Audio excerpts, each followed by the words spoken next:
Well, hello. Today is the 1979 sequel, Rocky 2.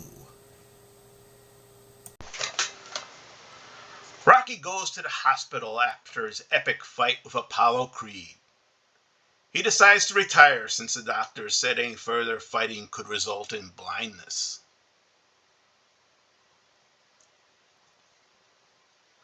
Apollo, meanwhile, is facing pressure from people that think he didn't win the fight. He becomes obsessed with a rematch to prove himself.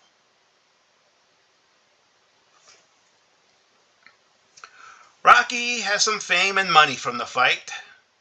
Unfortunately, he squanders the money on worthless stuff like watches and a car.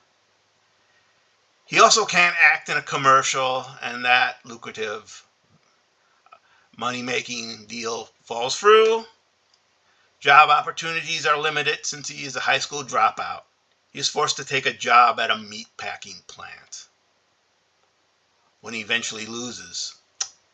He does marry Adrian and they have a son, only the baby is born prematurely, and Adrian is put in a coma.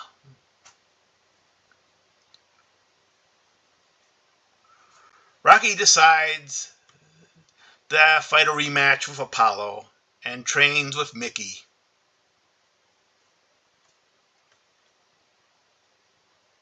Then on Thanksgiving Day, the epic fight occurs between him and Apollo Creed.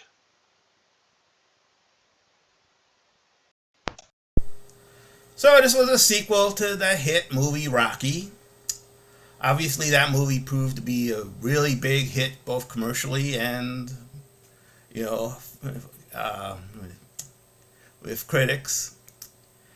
And so obviously they were going to make a sequel. And of course, they got everybody back for it. Sylvester Stallone, Burgess Meredith, Carl Weathers, Talia Shire. And it was just a slightly higher budget because it was such a success. The actors could get more money, and Sylvester Stallone also got to not only write it and star in it, but this time direct it. And of course, it was another big, huge success. Only about 7 million budget, but made like 200 million worldwide. It was the third highest grossing movie of 1979. And I think it's a pretty solid sequel. Probably even gets a little bit overlooked because it's a sequel, but it was another big hit. And it's a pretty enjoyable movie. It had it kind of obviously you knew there was going to be a rematch. I mean, that's kind of it ended that the first movie that it was going to set up for a rematch, and that's kind of the logical way they handled it. But there's a lot of good drama with Rocky. I mean, he's such a lovable guy. He's very naive in a lot of ways. Not too bright. He, like anyone who gets money all of a sudden, he kind of squanders it worthlessly. He buys a nice Trans Am, which he can't really drive because he doesn't know how to drive. It looks like a stick shift, but they handled that well. And there's a lot of good drama. I mean, he gets to marry Adrian, and they have a kid, and then she has a coma, and Apollo Creed was handled well because this time he obviously knows that he didn't quite win that fight, and everyone did because he just won by a decision, and everyone thinks he's a bum because he failed, and he becomes obsessed with it, and he takes it more serious. He trains for it, but he also kind of openly becomes the bad guy for it because he's just making all fun of Rocky and goading him on, and looking like the real asshole. Which Rocky is just such a lovable, happy-go-lucky guy.